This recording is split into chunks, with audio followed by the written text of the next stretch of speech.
এখানে দেখা যাচ্ছে টিএনএম 9th এডিশন।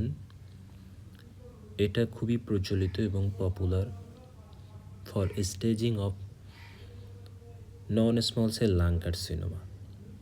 আমাদের লাং ক্যান্সার রয়েছে দুই ধরনের মেইনলি, একটা হচ্ছে স্মল সেল লাং কার্সিনোমা আর একটা হচ্ছে non small cell lung carcinoma. তো নন স্মল সেল লাং কার্সিনোমার ভিতর রয়েছে আরও তিনটা, একটা হচ্ছে স্কোমাস সেল কার্সিনোমা, একটা হচ্ছে অ্যাডিনো কার্সিনোমা, আর আরেকটা হচ্ছে লার্জ সেল টিউমার।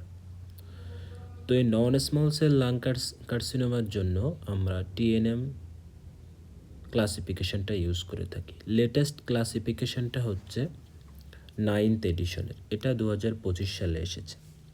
এর আগে ছিল 8, এর আগে 8 ছিল। তো এখানে টিএনএম বলতে আমরা কি বুঝি? টিএনএম মানে হচ্ছে টিতে টিউমার সাইজ, এনতে লিম্ফ নোড ইনভলভমেন্ট, এমতে মেটাস্টাসিস। কোথায় কোথায় মেটাস্টাসিস হয়েছে, কোথায় কোথায় লিম্ফ নোড ইনভলভমেন্ট হয়েছে এবং টিউমারের সাইজ, সাথে হচ্ছে ইনভলভিং স্ট্রাকচারের উপর ডিপেন্ড করে টিএনএম ক্লাসিফিকেশনটা করা হয়ে থাকে। তো আমরা আসলে টিএনএম ক্লাসিফিকেশনটা শিখব। এখানে প্রথমে আমরা টিটা শিখব। এই লেফট সাইডের পুরা একটা কলাম ধরে টি আছে, এখানে TX means tumour in sputum or bronchial washing not assess in imaging or scopy. মানে স্পুটাম স্টাডি করে পাওয়া গেছে অথবা ব্রঙ্কিয়াল এফওবি করে ব্রঙ্কিয়াল ওয়াশ নেওয়া হয়েছে, সেখানে পাওয়া গেছে, কিন্তু ইমেজিং করে কোনো লেশন পাওয়া যায়নি। আর টি নট মানে no evidence of primary tumour, মানে তার কোনো প্রাইমারি টিউমারই নাই। আর টিআইএস এটা হচ্ছে কার্সিনোমা ইনসিটু, আইএস মানে ইনসিটু, কার্সিনোমা ইনসিটু। তো মেইন ক্লাসিফিকেশান শুরু হচ্ছে T1, T2, T3, T4। T1টা হচ্ছে সাইজ যদি 3 সেন্টিমিটারের কম হয়, একটা টিউমারের সাইজ 3 সেন্টিমিটারের কম যদি হয় একটা টিউমারের সাইজ, তখন আমরা চিন্তা করব এটা T1। তো T1টাকে আবার 3 ভাগে ভাগ করা যায়। T1A সমান 1 সেন্টিমিটার অথবা তার থেকে কম সাইজের যে টিউমারগুলো সেটা হচ্ছে T1। আর 1 সেন্টিমিটারের বেশি কিন্তু 2 সেন্টিমিটার পর্যন্ত হলে সেটা হচ্ছে T1B। আর T1C হচ্ছে 2 সেন্টিমিটারের বেশি কিন্তু 3 সেন্টিমিটার এর সমান অথবা কম, সেটা হচ্ছে T1C। আমরা প্রথমত সাইজ দিয়ে আলাদা করলাম, তারপর হচ্ছে বলবো যে এই টিউমারটা অবশ্যই সারাউন্ডেড বাই লাং অথবা ভিসেরাল প্লুরা দিয়ে হতে হবে, লাং অথবা ভিসেরাল প্লুরা দিয়ে সারাউন্ডেড হতে হবে, অথবা লোবার ওয়ার পেরিফেরাল ব্রঙ্কাসে হতে হবে, পেরিফেরাল ব্রঙ্কাসে হতে হবে। এরপর হচ্ছে আমরা দেখব T2A যেটা, সেটা হচ্ছে আমরা আগেই বলছিলাম T1টা 3 সেন্টিমিটার অথবা তার কম, তার মানে T2 যেটা সেটা হচ্ছে 3 সেন্টিমিটারের বেশি কিন্তু 5 সেন্টিমিটার অথবা তার কম, 5 সেন্টিমিটার অথবা তার কম। তাহলে T1 হচ্ছে 3 সেন্টিমিটার পর্যন্ত, আর T2 হচ্ছে 3 সেন্টিমিটারের বেশি কিন্তু 5 সেন্টিমিটার পর্যন্ত। সো T2কে আবার 2 ভাগে ভাগ করা যায়, T2A আর T2B। T2Aটা তেমন কিছুই না, 3 সেন্টিমিটারের বেশি কিন্তু 4 সেন্টিমিটার অথবা তার কম। আর T2Bটা কি?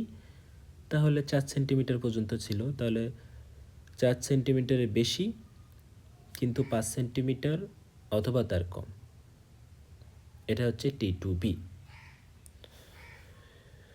তো T2 বলতে বোঝায় যে ইনভেশন অফ মেইন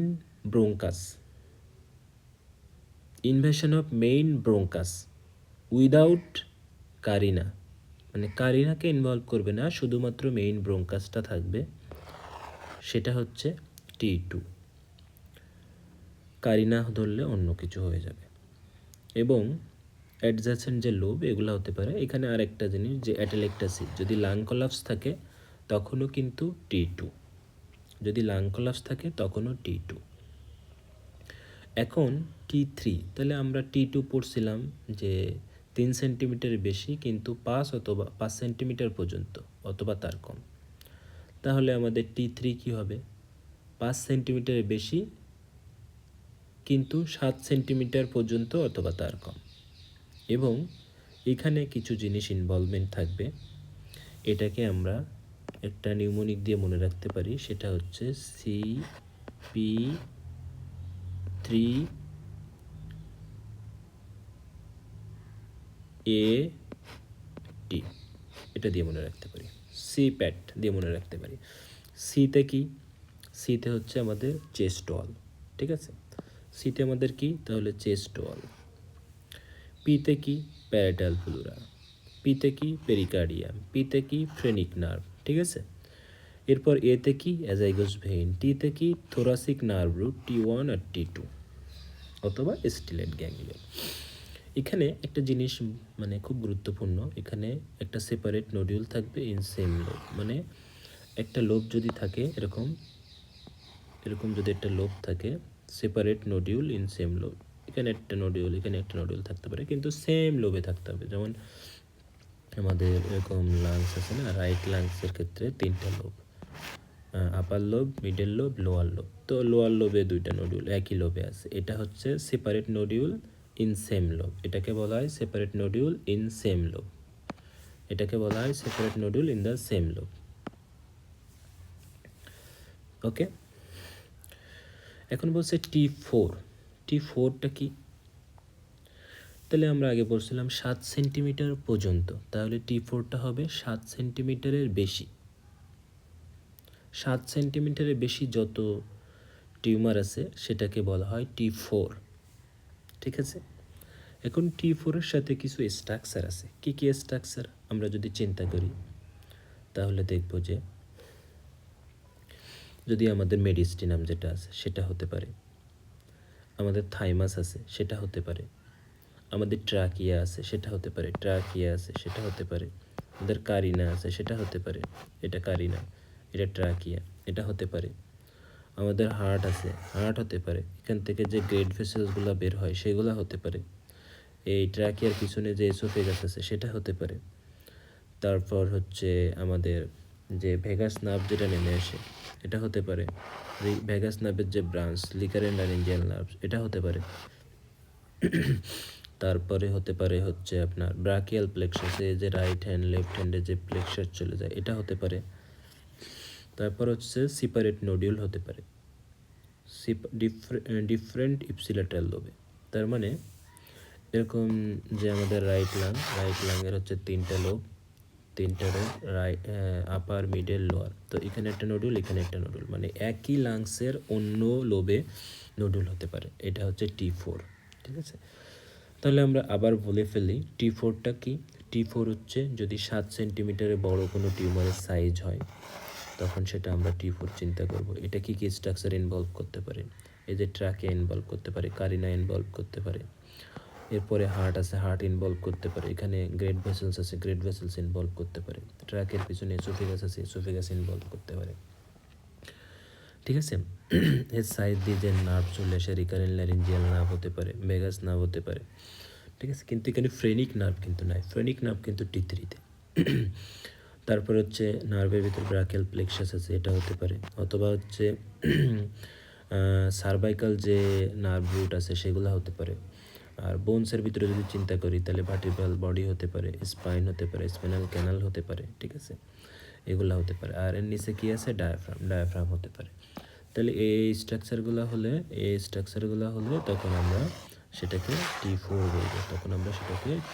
বলবো, ওকে? এখন লিম্ব নোড ইনভলভমেন্টের ক্ষেত্রেও সেম একই জিনিস, যে যদি লিম্ব নোড অ্যাসেস না করা যায় তাহলে N0, আর যদি অ্যাসেস করা যায় তাহলে দেখতে হবে যে মনে করো এখানে একটা লাং, এই যে একটা লাং, এইটা লাংস, এই লাংসের যদি পেরিব্রোঙ্কিয়াল যদি থাকে, এই যে ব্রোঙ্কাস আছে না, এর আশেপাশে যদি থাকে, পেরিব্রোঙ্কিয়াল যদি থাকে, অথবা হাইলার, এখানে হাইলাম আছে, হাইলাম রিজনে যদি থাকে, ইপসিল্যাটারাল হতে হবে কিন্তু, যে এই সাইডের টিউমার, এই সাইডে হচ্ছে পেরিব্রোঙ্কিয়াল অথবা হাইলার হতে হবে লিম্ফ নোড।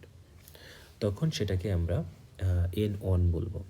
আর N2 কখন বলবো?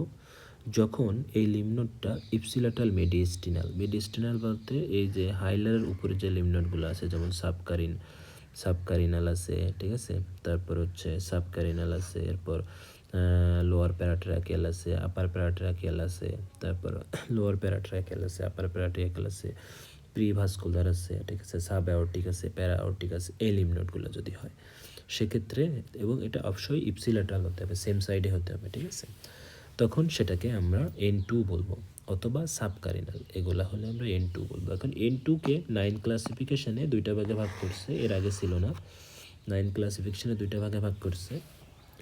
N2 যদি এই ইপসিল্যাটারাল মেডিস্টিনাল লিম্ফ নোড যদি একটা ইনভলভ করে তখন সেটা হচ্ছে N2A, আর যদি একটা অথবা তার বেশি ইনভলভ করে, মানে একের বেশি ইনভলভ করে, সেক্ষেত্রে হচ্ছে N2B বলা হয়। আর N3টা হচ্ছে এই যে কন্ট্রাল্যাটারাল যে লিম্ফ নোড আছে, কন্ট্রাল্যাটারাল যে লিম্ফ নোড, এখানে কন্ট্রাল্যাটারাল লিম্ফ নোড মানে অপোজিট সাইডের লাংসে যদি মেডিস্টিনাল লিম্ফ নোড হয় অথবা হাইলার লিম্ফ নোড হয়, অপোজিট সাইড যদি হয়। আর ইপসিল্যাটারাল অথবা কন্ট্রাল্যাটারাল যদি স্ক্যালেনি অথবা সুপ্রাক্লাভিকুলার যদি ইনভলভ করে, তখন N3, ঠিক আছে। এখন হচ্ছে এমতে মেটাস্টাসিস, আমরা বলছিলাম যে ডিস্টেন্স মেটাস্টাসিস, তো এম মানে মেটাস্টাসিস, তাহলে এই যে এম মানে মেটাস্টাসিস, এখানে মেটাস্টাসিস বলা হয়েছে M1 মানে M1A, এটা হচ্ছে যে প্লুরাল অথবা পেরিকার্ডিয়াল নোড থাকবে, যে প্যারাটাল প্লুরা আছে এখানে যদি নোডুল থাকে, অথবা হার্টের যে কাভারিং এখানে যদি এটা নোডুল থাকে, এটা অন এ, অথবা যদি এখানে প্লুরাল ইফিউশন থাকে, পেরিকার্ডিয়াল ইফিউশন থাকে, তখন হচ্ছে M1A। এবং আরেকটা জিনিস সেটা হচ্ছে যে এই যে টিউমারটা হচ্ছে সেপারেট নোডুল থাকবে কন্ট্রাল্যাটারাল লোবে, মানে লেফট সাইডে যদি নোডুল থাকে তাহলে রাইট সাইডে কন্ট্রাল্যাটারাল লোবে নোডুল থাকলে তখন সেটা M1A। তারপর হচ্ছে M1B, এটা হচ্ছে সিঙ্গেল এক্সট্রাথোরাসিক মেটাস্টাসিস, মানে আমাদের যে থোরাক্স আছে, থোরাক্সের বাইরে, থোরাক্সের বাইরে যদি অ্যাবডোমেনে চলে আসে, ব্রেনে চলে যায়, বোনসে চলে যায়, তারপর হচ্ছে আদার যে স্কিনে চলে যায়, তখন সেটা হচ্ছে সিঙ্গেল এক্সট্রাথোরাসিক মেটাস্টাসিস। আর M1C হচ্ছে মাল্টিপল এক্সট্রাথোরাসিক মেটাস্টাসিসটা কেমন? এটা হচ্ছে এই যে এখান থেকে অ্যাবডোমেনে আসলো, এখন অ্যাবডোমেনে যদি শুধু লিভারে আসে তাহলে হচ্ছে এটা M1C, আর যদি লিভারে আসে, স্প্লিনে যায়, প্যানক্রিয়াসে যায়, তাহলে সেটা M1C2, ঠিক আছে। তাহলে M1C1 কোনটা? যদি একটা সিস্টেমের একটা অর্গানকে ধরে, একটা মেটাস্টাসিস হয়। আর যদি M1C2 যেটা, সেটা একটা সিস্টেমের মাল্টিপল অর্গানে যদি ইনভলভ হয়, সেটা হচ্ছে M1C2। তো এই TNM ক্লাসিফিকেশনটা খুবই গুরুত্বপূর্ণ নন স্মল সেল লাং কার্সিনোমার জন্য। যদি স্টেজিং 3A পর্যন্ত হয় তখন আমরা সার্জারি করতে পারবো। আর 3B থেকে এরপরে যতগুলো আছে তখন হচ্ছে ইনঅপারেবল, তখন কেমোথেরাপি, রেডিওথেরাপি, প্যালিয়েটিভ যে অপশানগুলো আছে সেগুলো ইউজ করতে হবে। তো এটা জানবো যে বি কখন হবে, মানে 3B অথবা তার বেশি কখন হবে, 3B অথবা তার বেশি কখন হবে। তো 3B অথবা তার বেশি যদি আমাদের স্টেজিং মানে এই T2 ফিচারের ভিতর পড়ে, তখন এটা হবে অন বি, তার মানে এটা অপারেশন করা যাবে এই সাইজের যদি থাকে, ঠিক আছে। আর যদি হচ্ছে T2-তে আসে, T3-তে আসে, তখন হচ্ছে এটা হবে 2A, আর এখানে আসলে হবে 3A। তো 3A আসলে এটা অপারেশন করা যাবে, এই পর্যন্ত অপারেশন করা যাবে। কিন্তু যদি N3 হয়, কখনো N3 হলে, শুধুমাত্র N3 যদি হয় তাহলে 3B হয়ে যাবে। 3B মানে অপারেশন করা যাবে না। তার মানে যদি কন্ট্রাল্যাটারাল হাইলার মেডিস্টিনাল থাকে অথবা স্ক্যালিনি অথবা সুপ্রাক্লাভিকুলার যদি থাকে, লিম্ফ নোড যদি পেয়ে যায়, সাথে যদি আমার পেশেন্টের ডায়াগনোসিস লাং ক্যান্সার হয়, তাহলে এটা অপারেশন করা যাবে না। কোনো কারণে যদি এম এ চলে আসে, তাহলে অ্যাটলিস্ট 4M এর অপারেশন করা যাবে না। তাহলে যদি আমার প্লুরাল ইপিশন থাকে এবং পেরিকার্ডিয়াল ইপিশন থাকে, আমার ম্যালিগনেন্সি যদি ডায়াগনোসিস হয়ে যায়, ম্যালিগনেন্সির জন্য যদি ওখানে ইপিশন হয়ে থাকে, তাহলে অপারেশন করা যাবে না। যদি বাইরে একটা সিস্টেমে মেটাস্টেসিস করে, skin, abdominal system, nervous system, musculoskeletal system, তাহলে অপারেশন করা যাবে না। তো এটাই ছিল টিএনএম।